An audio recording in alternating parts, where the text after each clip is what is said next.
Assalamualaikum warahmatullahi wabarakatuh. Kembali lagi di channel Kisah Dedemit. Untuk kisah kali ini, saya akan membawakan sebuah cerita dari tulisannya akun Twitter yang bernama TXT dari Dukun. Dan untuk kisah yang akan saya bawakan kali ini, yaitu sebuah kisah yang berjudul Iri Hati dan Serakah Membutakan Mata dan Hati. Untuk kalian yang ingin membaca ceritanya secara langsung, silahkan kunjungi link yang akan saya cantumkan di deskripsi. Dan seperti apa kisahnya, langsung saja kita menuju ke ceritanya.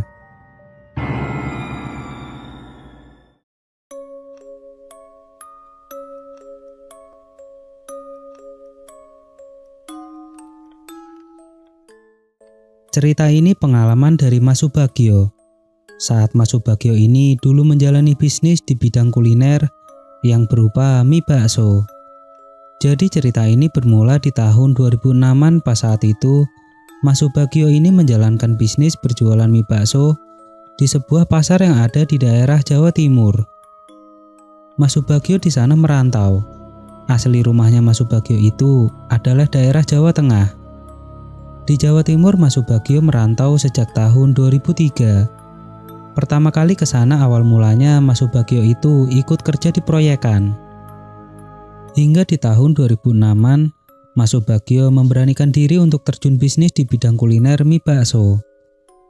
Karena memang saudara-saudara Mas Subagio, bahkan orang tuanya Mas Subagio, merupakan seorang yang mendalami bisnis kuliner mie bakso. Jadi tidak sulit bagi Mas Subagio untuk beralih menjadi wirausaha di bidang tersebut. Karena memang dari kecil Mas Subagio ini sudah terbiasa membantu orang tuanya dalam bidang jualan mie bakso. Jadi Mas Subagio sudah hafal betul resep-resep apa saja yang harus dibutuhkan. Singkat cerita, Mas Subagio itu membuka bisnisnya di bulan 4 pertengahan tanggal di tahun 2006-an. Mas Subagio di awal-awal jualan hanya seorang diri, karena memang belum tahu omset hasil penjualan bagaimana prospeknya di sana. Apakah bisa untuk menggaji karyawan? Jika Mas Subagio ini mencari karyawan untuk membantu dirinya saat berjualan, makanya diputuskan untuk berjualan seorang diri terlebih dahulu. Di minggu-minggu pertama Mas Subagio masih merasakan sepi, karena memang belum dikenal banyak orang usahanya tersebut. Lalu Mas Subagio di minggu kedua mulai mencoba dengan trik pemasaran yang dipelajarinya, di mana setiap orang yang datang berdua mendapatkan diskon 10% setiap tanggal 25 sampai akhir tanggal bulan. Ternyata trik tersebut sukses pada tanggal 25 sampai akhir bulan. Banyak pelanggan berdatangan, sampai-sampai Mas Subagio ini kewalahan menghadapi pelanggannya sendirian. Dan setiap tanggal tersebut, Mas Subagio selalu habis lebih awal dagangannya. Jam 3 sore sudah habis, padahal tadinya kadang sampai jam 8 malam. Itu pun masih ada sisa yang belum terjual. Dengan trik tersebut ternyata membuat dagangan Mas Subagio ini banyak dikenal orang. Karena menurut pelanggannya Mas Subagio, pada suka dan keenakan makan mie bakso bikinan Mas Subagio tersebut. Bahkan di tanggal awal bulan pun, sekarang sudah mulai ramai pelanggan Mas Subagio berdatangan. Sampai akhirnya Mas Subagio ini mengajak teman kerjanya dulu pas di proyek 2 orang untuk membantu dirinya membuat bakso dan berdagang bakso di pasar. 3 bulan sudah berlalu. Trik pemasaran Mas Subagio tersebut sudah diberhentikan, namun digantikan hanya di hari Jumat saja potongan harga tersebut masih berlaku. Dagangan Mas Subagio masih banyak dicintai banyak pelanggannya, sehingga setiap harinya dagangannya selalu habis terus. Kadang jam 4 sore sudah habis dagangannya. Mas Subagio pun mulai merambah mengembangkan bisnisnya dengan menerima pesanan mie bakso untuk acara hajatan di daerah sana. Sampai-sampai Mas Subagio mengajak saudaranya yang di kampung halaman rumahnya, 1 cowok dan 1 cewek, datang ke Jawa Timur untuk membantu Mas Subagio. Sehingga Mas Subagio cuma fokus di pasar saja. Semua proses pembuatan yang membuat bahannya teman Mas Subagio dan saudaranya Mas Subagio satu orang.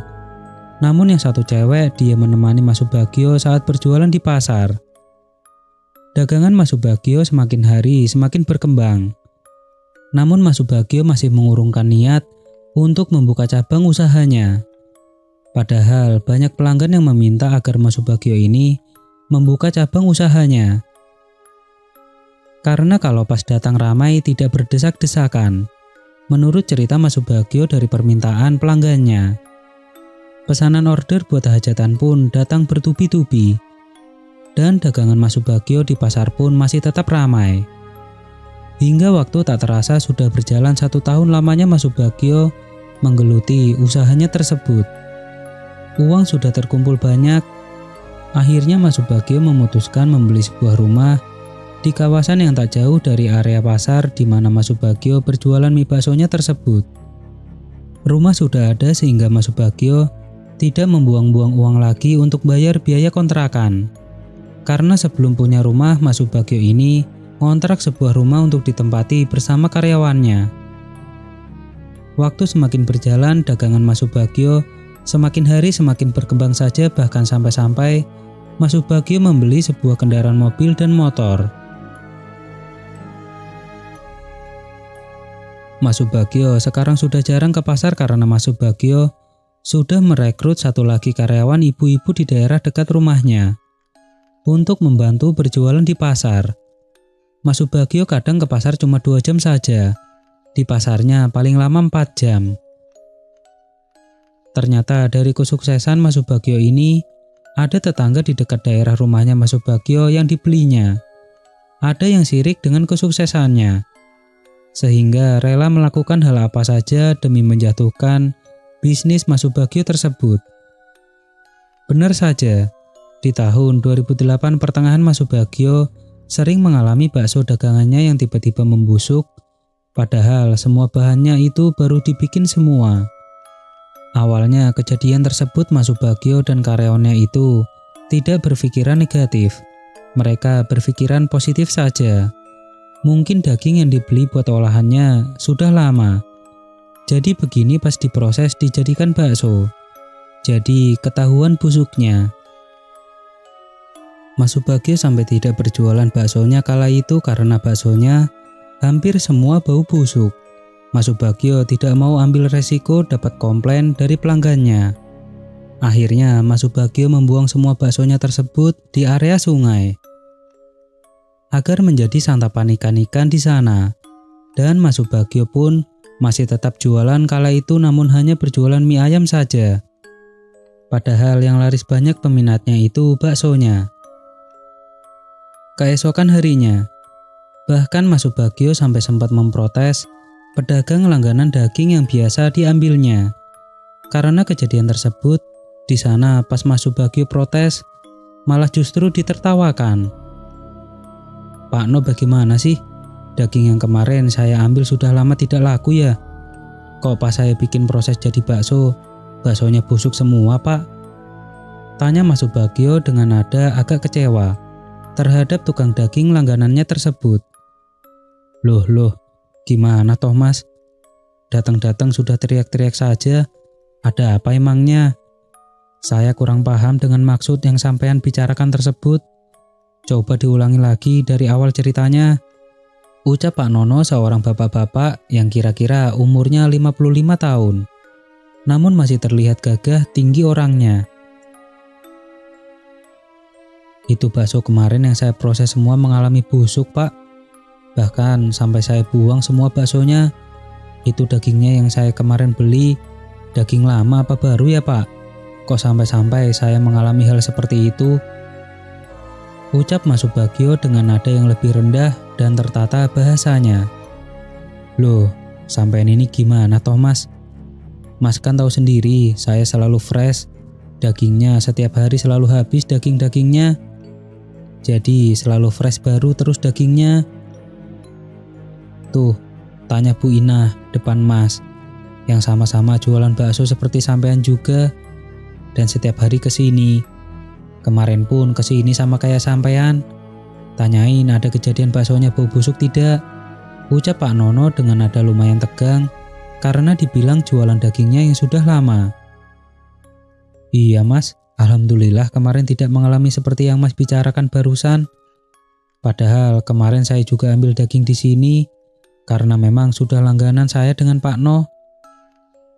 Ucap saut ibu-ibu yang kira-kira umurnya 40 tahunan. Ibu Inah namanya. Tuh, dengar sendiri kan penjelasan dari Bu Nah. Dan itu kemarin daging yang sama dengan yang kamu beli kemarin Mas. Ada-ada aja kamu ini. Celetuk Pak Nono sembari ketawa. Oh, iya maaf Pak. Berarti aku yang salah. Kirain dari dagingnya ternyata bukan.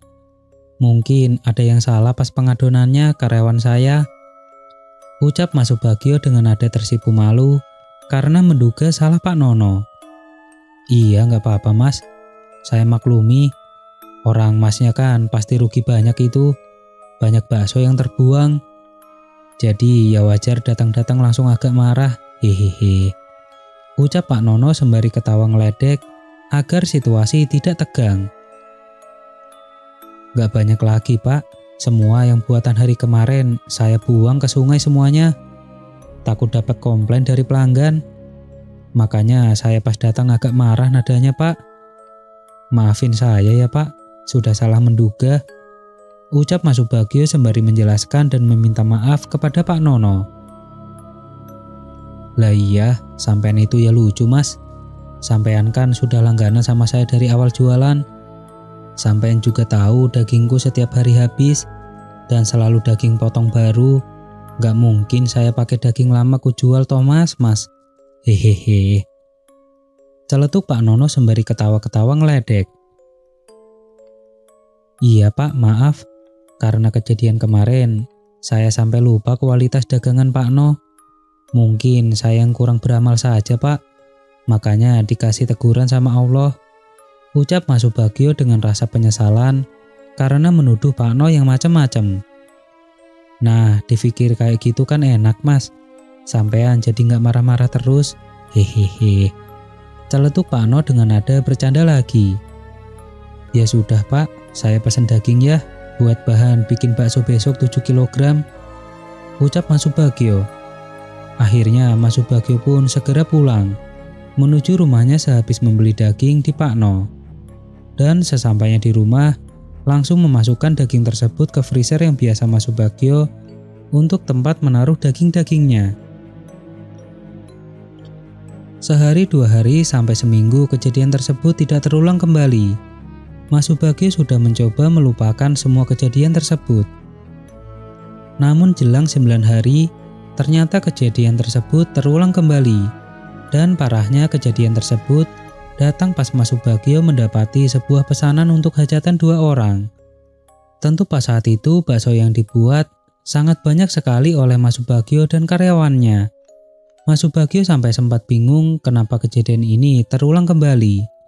Dan seperti biasa, baksonya akan terasa bau busuk setelah direbus. Pusing di situ Mas Subagio.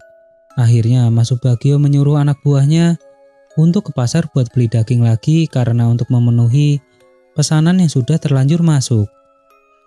Semua bakso yang baru dibikin, yang berbau busuk bahkan lebih parah baunya, langsung dibuang lagi oleh Mas Subagio ke sungai, seperti Mas Subagio pertama kali membuangnya. Melihat kejadian tersebut, Mas Subagio marah-marah tidak jelas kepada karyawannya karena dianggap teledor, sampai kecolongan ada kejadian salah memberi resep. Dikiranya Mas Subagio ini ada campuran bumbu atau apalah yang membuat bakso ini bau busuk. Padahal menurut Mas Subagio pengakuan dari karyawannya itu, bahan semua sama seperti hari-hari biasanya pas saat membuat bakso. Untungnya pas saat itu pesanan bakso yang sudah masuk masih bisa dikejar walaupun ada keterlambatan 15 menit pas sampai tempatnya. Namun alhamdulillah pelanggan tidak begitu marah, hanya mengingatkan saja. Dengan adanya kejadian tersebut, akhirnya malamnya Mas Subagio menelpon orang tuanya, menceritakan semua kejadian-kejadian yang dialami oleh Mas Subagio selama ini. Dan orang tua Mas Subagio langsung paham dan menyuruh Mas Subagio untuk bersilaturahmi ke tempat salah satu orang pintar yang ada di daerah tersebut. Esokannya Mas Subagio langsung mencari informasi-informasi seputar orang pintar yang ada di daerah tersebut. Selang setengah hari Mas Subagio mendapati informasi bahwa dekat rumahnya ada orang pintar yang tahu menahu tentang hal-hal gaib. Akhirnya Mas Subagio langsung menuju tempat rumah orang pintar tersebut. Yang ternyata rumahnya beda RT sama Mas Subagio, jadi tidak terlalu jauh. Sampailah Mas Subagio di rumah orang pintar yang disarankan oleh temannya tersebut. "Assalamualaikum," ucap Mas Subagio sembari mengetuk pintu. "Waalaikumsalam, monggo masuk," jawab seorang bapak-bapak yang usianya sudah lumayan tua, sekitar 62 tahunan dengan memakai kaos dan sarungan serta belangkonan. "Apa betul ini rumahnya Mbah Koni?" tanya Mas Subagio kepada mbah-mbah yang menemuinya. "Iya betul, kebetulan dengan saya sendiri. Bagaimana ya Mas, ada perlu apa? Monggo masuk, duduk dulu," jawab Mbah Koni sembari menawari masuk. "Iya Mbah, ada perlu dengan simbah saya," ucap Mas Subagio sembari jalan menuju ke dalam. "Ada perlu apa ya Mas? Kayaknya kita baru bertemu." "Mas, orang mana?" ucap Mbah Koni dengan nada yang kebingungan. "Iya Mbah, memang kita baru ketemu. Saya rumahnya dekat tetangga Simbah di RT sebelah Mbah. Saya datang ke sini mau minta tolong sama Simbah," ucap Mas Subagio dengan raut muka yang memelas. "Kayaknya serius sekali masalah yang kamu hadapi anak muda. Coba ceritakan dari awal, dan kamu tahu rumah saya dari siapa?" ucap dan pinta Mbah Koni kepada Mas Subagio. "Singkat cerita aja ya Mbah, saya ini kan seorang penjual bakso. Nah, bakso saya pernah mengalami hal yang tidak wajar Mbah, bahkan sampai 2 kali, dan saya pun sampai tidak berjualan kalau terjadi hal seperti itu. Itu kira-kira ada hal gaib kah Mbah yang terjadi pada usaha saya? Dan saya tahu rumah Simbah dari teman saya yang mencari informasi orang pintar seputar daerah sini," ucap Mas Subagio dengan menceritakan kronologi kejadian. "Coba saya lihat dulu melalui gaib, sebenarnya apa yang terjadi?" ucap Mbah Koni yang sempat menampakkan raut muka kaget. Lalu Mbah Koni mulai memejamkan matanya seolah-olah sedang menerawang keadaan rumah Mas Subagio. Selisih 5 menit Mbah Koni langsung membuka matanya dan menjelaskan apa yang dia lihat kepada Mas Subagio. Memang di rumahmu itu ada yang mengirim sesuatu lewat gaib. Itu sengaja dikirim oleh seseorang untuk menghancurkan bisnismu anak muda," ucap Mbah Koni dengan nada gugup kala itu. "Astagfirullah, kok tega sekali Mbah? Siapa orangnya Mbah?"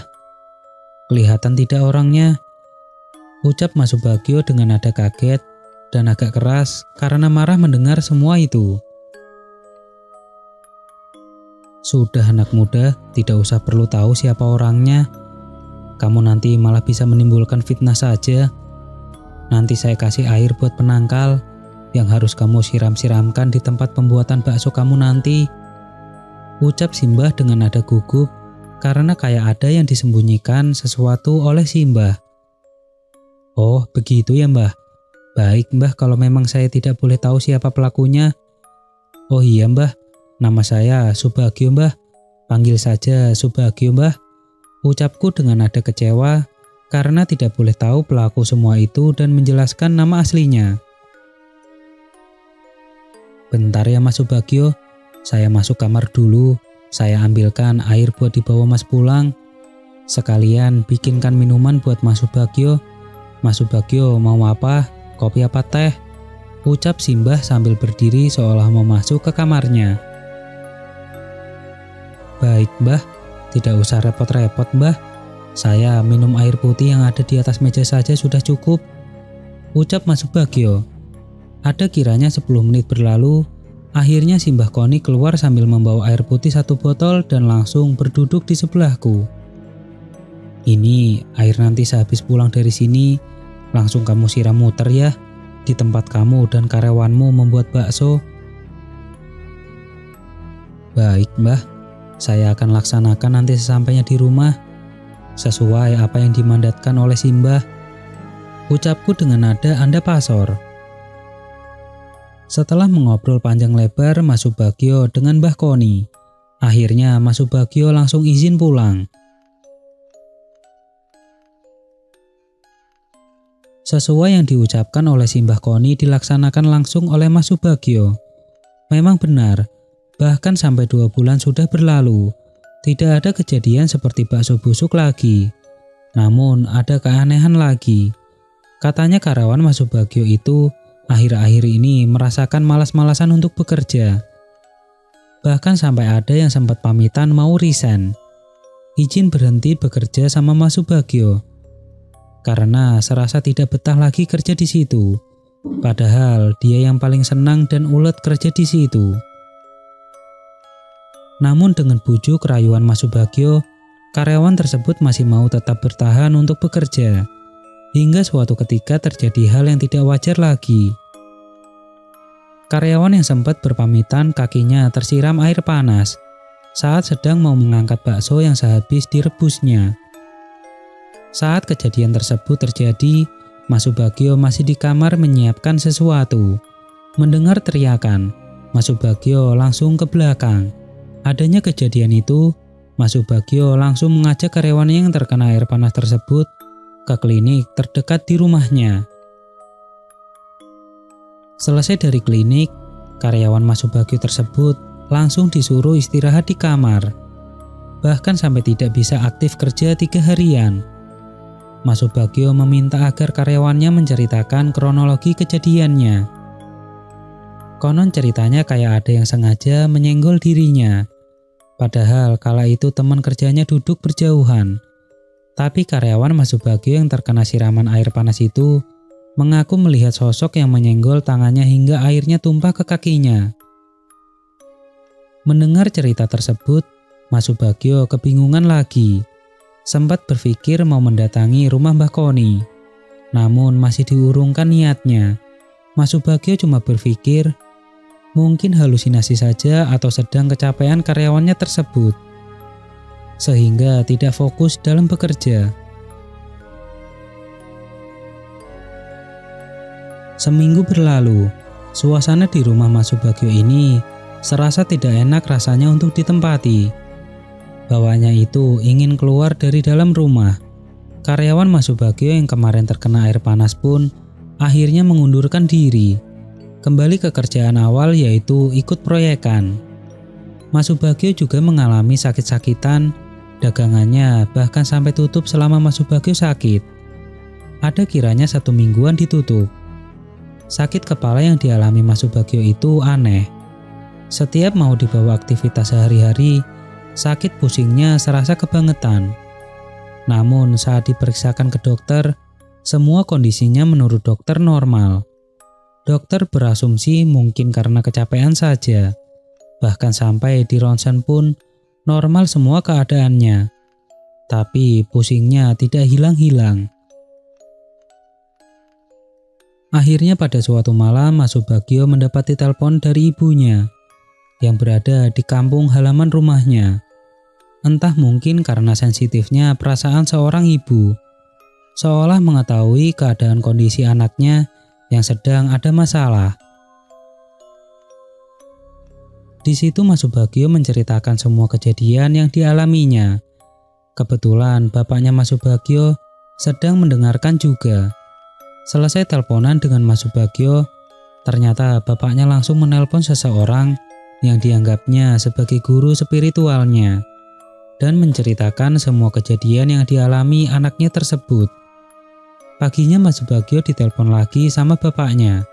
Menurut bapak Mas Subagio ini diserang oleh seseorang dukun yang tidak bertanggung jawab. Serangan itu dilakukan demi untuk merusak bisnis Mas Subagio. Dan bahkan jika bisnis Mas Subagio masih terus berjalan, nyawa Mas Subagio yang akan jadi taruhannya. Sakit yang sedang dialami Mas Subagio ini awal dari permulaan perbuatan kejam dukun tersebut. Karena menurut guru spiritual bapaknya, dukun tersebut mengalami kesusahan saat ingin menjatuhkan bisnis Mas Subagio. Akhirnya dia sudah mulai menyerang nyawa Mas Subagio. Bapak Mas Subagio di waktu telepon memberikan sebuah doa-doa yang harus disikirkan sama Mas Subagio sehari-harinya. Doa tersebut merupakan dari guru spiritual bapaknya dan memberi saran Mas Subagio agar lebih berhati-hati dan harus tetap ingat kepada Allah. Telepon sudah mati. Mas Subagio sembari tiduran karena masih mengalami sakit. Tetap melakukan zikir yang baru dikasih oleh bapaknya.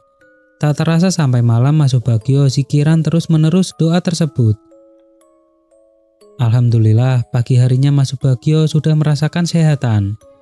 Namun menurut karyawan Mas Subagio, semalam di bagian belakang ada suara kencang sekali, seperti ada yang jatuh dari langit.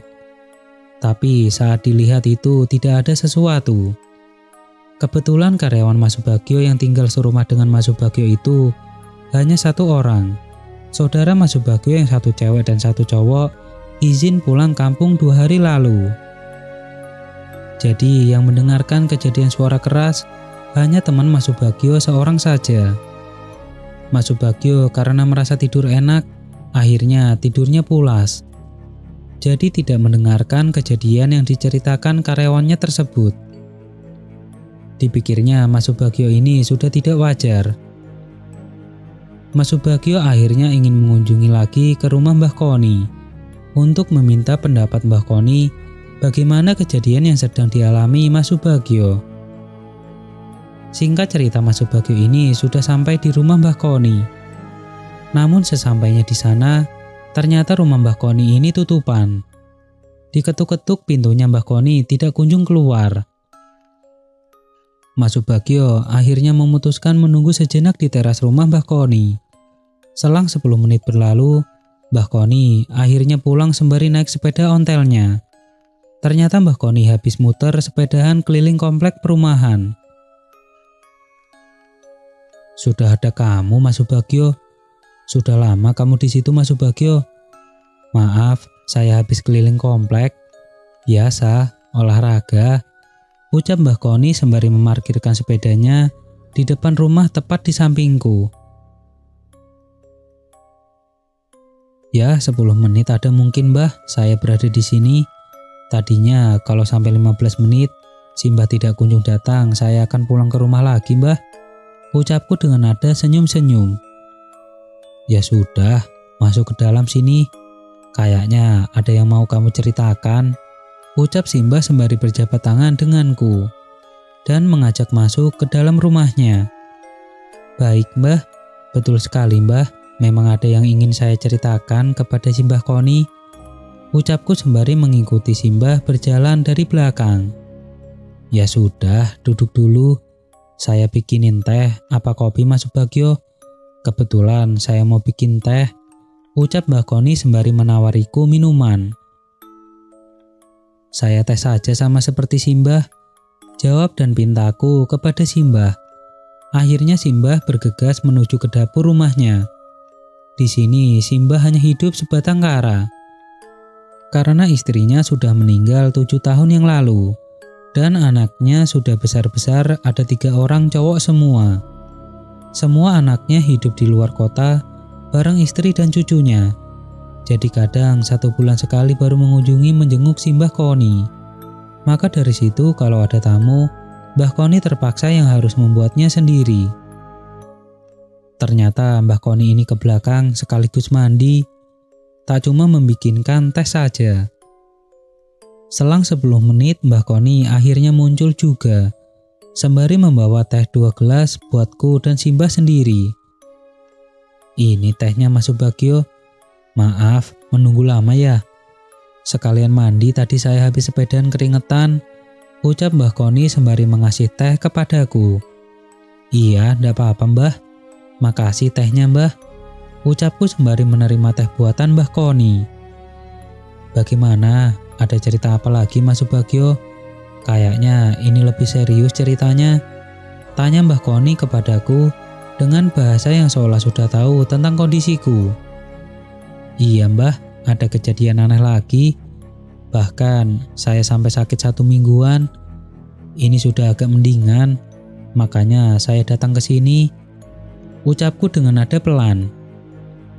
Ceritakan saja semuanya, akan saya dengarkan cerita Mas Subagio tersebut, pinta Mbah Koni dengan nada serius. Akhirnya aku ceritakan semua. Menjelang akhir cerita aku pun keceplosan mengucapkan bahwa aku juga mendapati mandat sama bapakku untuk selalu menzikirkan doa yang dikasihkan oleh guru spiritual bapak saya. Di situ respon Mbah Koni kaget dan penuh penasaran, sampai Mbah Koni menyuruhku untuk mengucapkan doa tersebut. Setelah aku ucapkan doanya, Mbah Koni tiba-tiba seolah mengisyaratkan kepadaku agar tidak usah sering-sering baca-bacaan doa itu. Sudah, tidak usah khawatir. Nanti kamu saya kasih air putih sebotol besar untuk selalu diminum setiap harinya olehmu. Kalau mau habis nanti diisi air lagi. Pokoknya jangan sampai habis air tersebut, ucap Mbah Koni dengan nada meyakinkanku.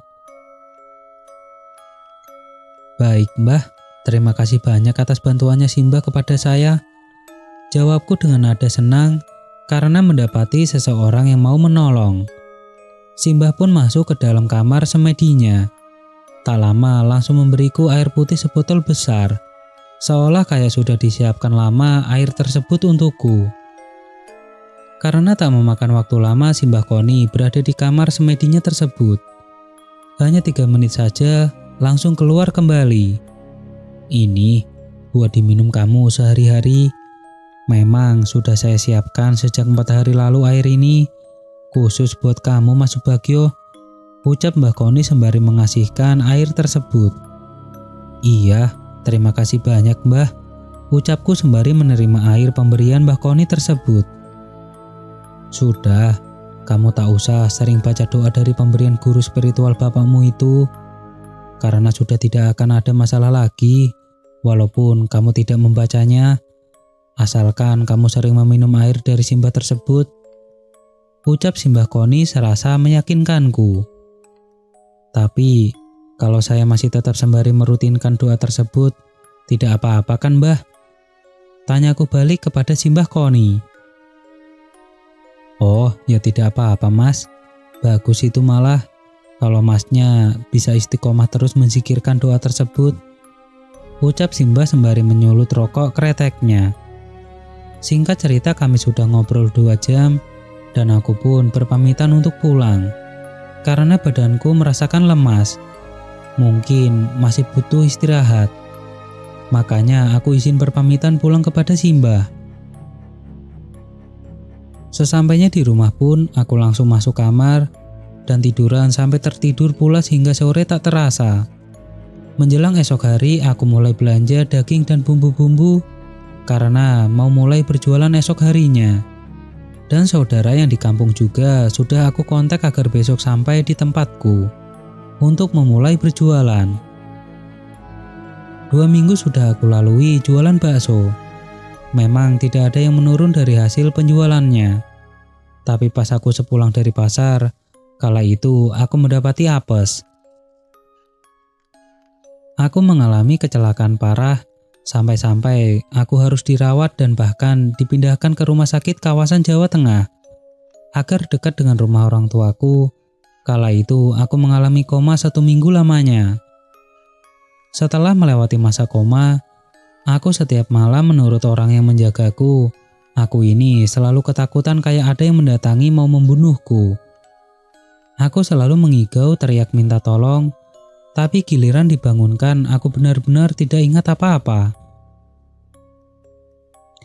Suatu ketika aku pas di dalam mimpi, kedatangan makhluk seram yang mau membunuhku. Untungnya aku ingat doa yang pernah dikasih bapakku yang dari guru spiritualnya.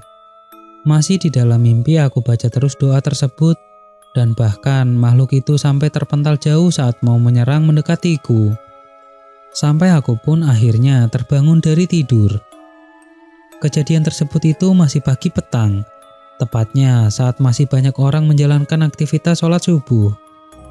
Paginya guru spiritual bapakku datang menjengukku.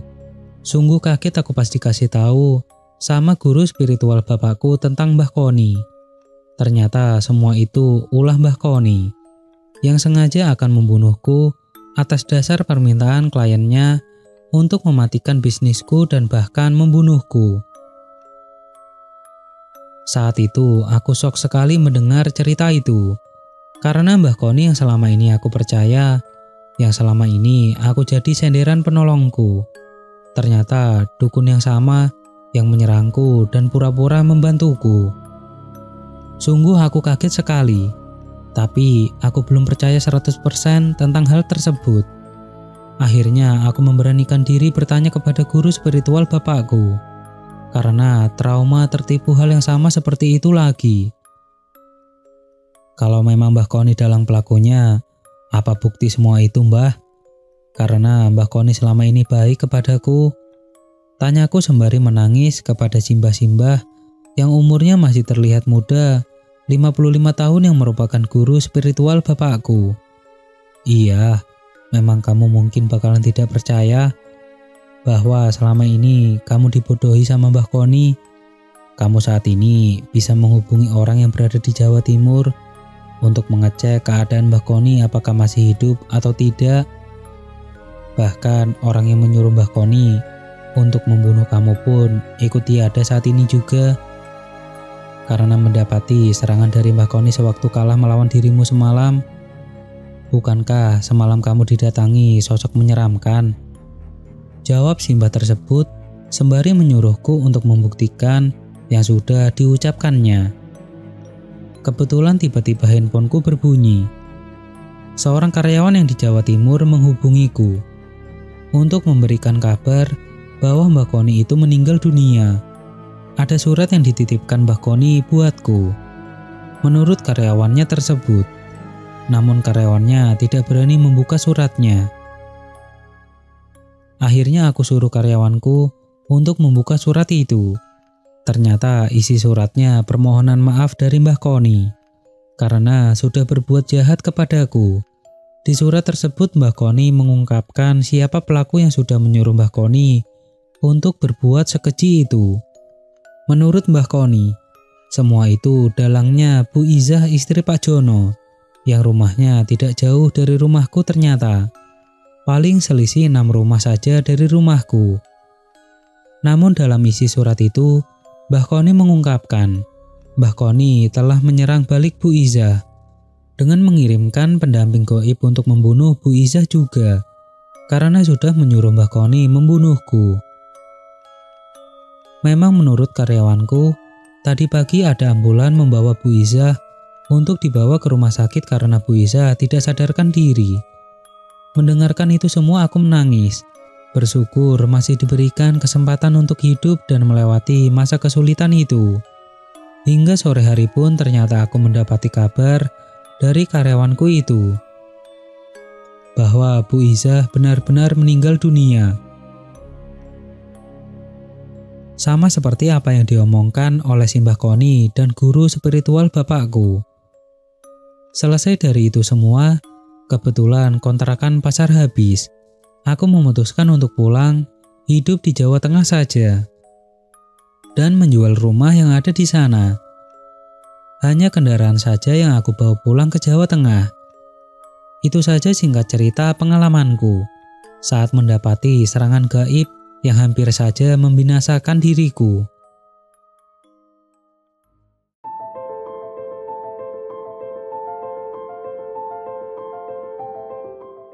Oke teman-teman, ceritanya selesai sampai di sini. Bagaimana menurut kalian? Tuliskan di kolom komentar.